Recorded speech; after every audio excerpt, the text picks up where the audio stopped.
And మొన్న మొగలు రేకులు. మొగలు రేకుల తర్వాత నేను టీవీని దూరంగా ఉండడానికి కారణం ఏంటంటే, అలాంటి క్యారెక్టర్ నాకు మళ్ళీ రాలేదు. అంటే చాలా మందికి ఇప్పుడు నేను ఆర్కే నాయుడు అని తెలుసు. ఎందుకంటే నేను మిగతా క్యారెక్టర్స్ అంతకు మించి చేయడానికి క్యారెక్టర్స్ రాలేదు. అంత స్కోప్ ఉన్న క్యారెక్టర్స్ రాలేదు.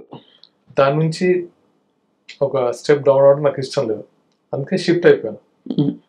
అది కూడా ఏంటంటే మూవీ అనేది ఛాలెంజింగ్గా తీసుకునే సరే చూద్దాం అంటే మనం ఎంత నేర్చుకోవచ్చు అంటే కొంచెం పెద్ద క్యాన్వాస్ కాబట్టి ఇంకొంచెం ఎక్కువ నేర్చుకుందాం, ఇంకొంచెం ఎక్కువ అంటే విజువల్ కానీ లేదా టెక్నికల్ కానీ యాక్టింగ్ వైజ్ కానీ ఇంకా బెటర్గా చేయడానికి ట్రై చేస్తున్నాను అంతే. రైట్. ఏది తక్కువ నేను అనను. ఎందుకంటే ఈ రోజుల్లో web series equal to movies లాగా ఉంటాయి.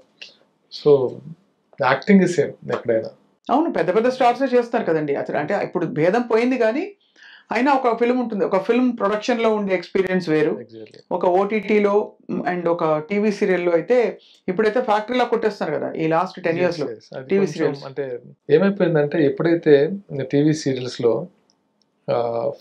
అంటే ఛానల్స్ టేక్ ఓవర్ చేసి ప్రొడ్యూసర్స్ని సమ్ ఫండెడ్ చేసేసరికి ఏంటంటే ఎక్కువ ఎపిసోడ్లు ఇవ్వాలి, ఈ రోజు 3 ఎపిసోడ్లు ఇవ్వాలి, 4 ఎపిసోడ్లు ఇవ్వడానికి క్వాలిటీ డెఫినెట్గా తగ్గిపోతుంది. అప్పుడు మాకు ఆ ప్రాబ్లం లేకుండా. అవును, మొగలు రేకుల టైంలో ఏంటంటే ఆల్మోస్ట్ మేము రోజులో 5 minutes 6 minutes ఇచ్చేవాళ్ళం అంతే అంతే. లైక్ సినిమాలా చేసాం అంటే క్వాలిటీగా ఉండాలి అంటే రీషూట్ కూడా మేము వెనకాడే వాళ్ళం కాదు. సో అంత కేర్ తీసుకొని చేసిన వాళ్ళం. ఇప్పుడు కొంచెం అది ఆ సిచ్యువేషన్ లేదు కాబట్టి మారిపోయింది. సో మొగల్ రేకుల్స్ సీరియల్ బాగా డబ్బులు ఇచ్చారా మీ అంటే మీరు? బికాజ్ ఎంత ఇచ్చా అడగలేదు, మరి అంత దారుణంగా అడగను కానీ ఎందుకు అడుగుతున్నా అంటే ఆ రోజుల్లోకి ఇప్పటికి మళ్ళీ స్టాండర్డ్స్ మారిపోయాయి కదా. అంటే ఆ రోజుల్లో నాకు తెలిసి నేను తీసుకుంది నేను అనుకుంటాను హైయెస్ట్ రెమ్యునరేషన్ తీసుకుంది మీరు. అంత ఇష్టపడి మిమ్మల్ని పెట్టుకున్నారంటే అది మీ క్యారెక్టర్ బాగా వెళ్ళిపోయింది జనంలోకి. ఐ థింక్ ఒక పాయింట్ లో ఎండ్ చేద్దాం అనుకుని కూడా కంటిన్యూ చేస్తారు కదా. లేదు, యాక్చువల్గా దాన్ని ఎండ్ చేస్తా అనుకుంది నా వల్ల ఎండ్ చేశారు. అంతేనా? ఇంకొక 3 సంవత్సరాలు ఉండేది. మీరు ఇంకా చేయని చెప్పేశారా? అలా ఉండదు కాదు. అంటే they are like Manju Naidu గారు, బిందు నాయుడు గారు ప్రొడ్యూసర్స్. మేమంతా ఎలా ఉండదు అంటే లైక్ ఫ్యామిలీ. చెప్తే షాక్ అవుతారు. ఎందుకు అవుతారు షాక్? 60 days షూటింగ్కి ఇన్ని అగ్రిమెంట్ రాస్తాం. ఇప్పుడు 6 yearsలో ఒక అగ్రిమెంట్ లేదు మాకు. ప్రొడ్యూసర్కి, డైరెక్టర్కి, ఆర్టిస్ట్లకి మధ్య ఒక అగ్రిమెంట్ లేదు. ఓన్లీ ఒక నమ్మకం అంతే. ఒక నమ్మకంతో చేస్తాం. వాళ్ళు లైక్ ఫ్యామిలీ లానే ఉండేవాళ్ళు.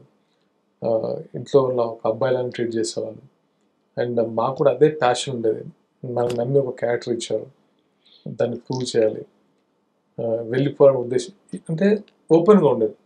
నాకు ఈ టైంలో నేను ఇప్పుడు మూవీకి వెళ్దాం అనుకుంటున్నాను కాబట్టి ఈ టైంలో ఏం చేద్దాం, లేదు ఇంకొక 1 year రన్ చేద్దాం. ఇదన్నీ చాలా క్లియర్గా మాట్లాడుకునేవాళ్ళం. ఎక్కడ అసలు అది లేదు. అంటే అంత ట్రాన్స్పరెంట్గా ఉండేవాళ్ళం, అంత ఎమోషనల్ అటాచ్మెంట్తో ఉండేవాళ్ళం కాబట్టి అన్ని సంవత్సరాలు వర్క్ చేయగలిగాం, అంత క్వాలిటీ ఇవ్వగలిగాం అంతే. అంత అలాంటి ఎన్వైరన్మెంట్ ఇప్పుడు దాదాపు లేదు ఎక్కడ కూడా. అంటే ఫ్యామిలీ అని అనుకునేది ఉండొచ్చు, తక్కువ, చాలా తక్కువ. అక్కడ మాకు అలా అనిపిస్తుంది అక్కడ. సో ఆ టైంలో మీకు వేరే ఆఫర్స్ వచ్చాయా బాగా ఎడాపెడా?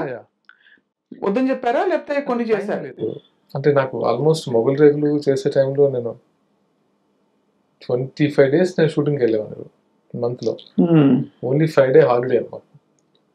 ఎందుకంటే డ్యూయల్ రోల్ నాకు ఇక్కడే ఆల్మోస్ట్ అవి చేయడానికి 16 hours చేసేవాళ్ళం. సో ఇంకా వేరే సీరియల్ చేయడానికి టైం ఉండేది కాదు. సో చాలా అప్పుడు రాధిక గారు రావడం నుంచి చాలా ఆపర్చునిటీ వచ్చాయి కానీ చేసే సిచ్యువేషన్ కాదు. ఇప్పుడు డూ యూ రిగ్రెట్ అసలు మేబీ రాయడానికి?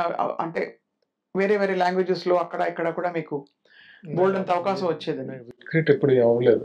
అంటే నాకు తెలిసి నాకు మంచి ఇమేజ్ వచ్చింది కదా. లైక్ అంటే ఇప్పటికీ స్టిల్ ఈ రోజుకి మొగల్ రేకులు చూస్తున్నారు. ఈ రోజుకి నాకు అప్పుడు ఎలా నన్ను రిసీవ్ చేసుకున్నారో పీపుల్ ఇప్పటికీ అలానే నన్ను ఎఫెక్షన్గా చూస్తున్నారు. ఇంకా నాకు అది రిగ్రెట్ అనిపించలేదు. అప్పటి మీ సమకాలీకులు ఎవరు? అచ్యుత్ గారు వాళ్ళందరూ కొంచెం సీనియర్ మీకంటే? Senior sir. చాలా సీనియర్స్. చాలా సీనియర్స్ అదే. కానీ అప్పటికి వాళ్ళు అంటే సీరియల్స్ మొదలయ్యి మనకి దాదాపు టీవీ సీరియల్స్ లో వాళ్ళు కొంచెం ఒక అంటే అప్పటికి అఫ్కోర్స్ అచ్యుతరావు గారు, తర్వాత అశోక్ రావు గారు, అశోక్ కుమార్ గారు చాలా సీనియర్. అదే అవును, నేను కూడా చిన్నప్పుడు అది అది అక్కడ వింటూ చెప్తుంది. అదే నో నో బట్ వాళ్ళు ఐఎమ్ సేయింగ్ ఎస్టాబ్లిష్డ్ ఆర్టిస్టులకి ఇప్పుడు నేను ఒక కొత్త న్యూ కమర్ వచ్చి ఒక స్క్రీన్ ని బాగా కమాండ్ చేసే న్యూ కమర్ వచ్చినప్పుడు మీ సమకాలికులు ఎవరైతే కౌశిక్ మా సీనియర్. కౌశిక్ కూడా మీకు సీనియర్. మేమున్నప్పుడు రాజేష్, సెల్వా అండ్ ఇంతే. వాళ్ళందరూ చూసి వావ్ అనుకునేవారా? లేదు, అంతా కలిసి చేసేవాళ్ళం కదా. అంతే, కరెక్టే కలిసి. But I'm saying other serials లో ఇంకా వేరే సీరియల్స్ కూడా ఉంటాయి కదా. అదర్ సీరియల్స్ అంటే